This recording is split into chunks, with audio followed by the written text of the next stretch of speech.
আমাদের তিনটা মোটা দাগের দায়িত্ব এবং তিনটাই কঠিন কঠিন দায়িত্ব।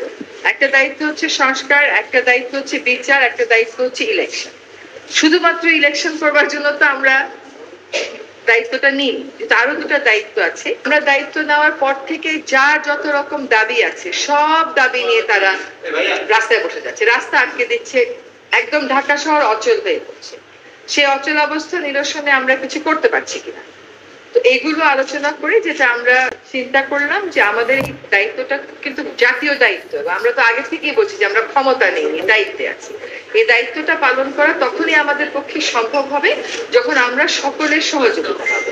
প্রত্যাশার বিষয়টা এক, আর দায়িত্বটা আসলে পালন করতে পারার বিষয়টা এক। প্রত্যাশা অনেকই থাকতে পারে, তো আমার তো একটা এনাবলিং এনভায়রনমেন্ট থাকতে হবে প্রত্যাশাটা পূরণ করার জন্য। তো আমরা চিন্তা করেছি যে আসলে আমরা পারছি কিনা, এই যে প্রতিবন্ধকতাগুলো হচ্ছে আমাদের এই বড় দাগের তিনটা দায়িত্ব পালন করার জন্য, এই প্রতিবন্ধকতাগুলোকে আমরা কিভাবে মোকাবেলা করব, আদৌ মোকাবেলা করতে পারবো কিনা, যদি মোকাবেলা করতে পারি কিভাবে করব, যদি মোকাবেলা করতে না পারি তাহলে আমাদের কি করণীয় হবে, আমরা সকলে মিলে এটা চিন্তা করছি।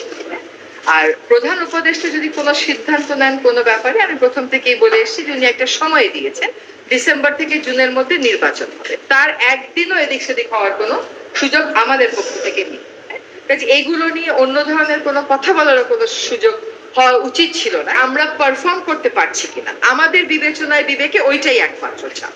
আমরা যদি আমাদের দায়িত্ব পালন করতে পারি তাহলেই আমাদের দায়িত্বে থাকাটা প্রাসঙ্গিক। যদি দায়িত্ব পালন করতে না পারি, আমাদের যার নিজস্ব অনেক কাজ আছে, তাহলে দায়িত্ব পালন করাটা আর প্রাসঙ্গিক থাকলো।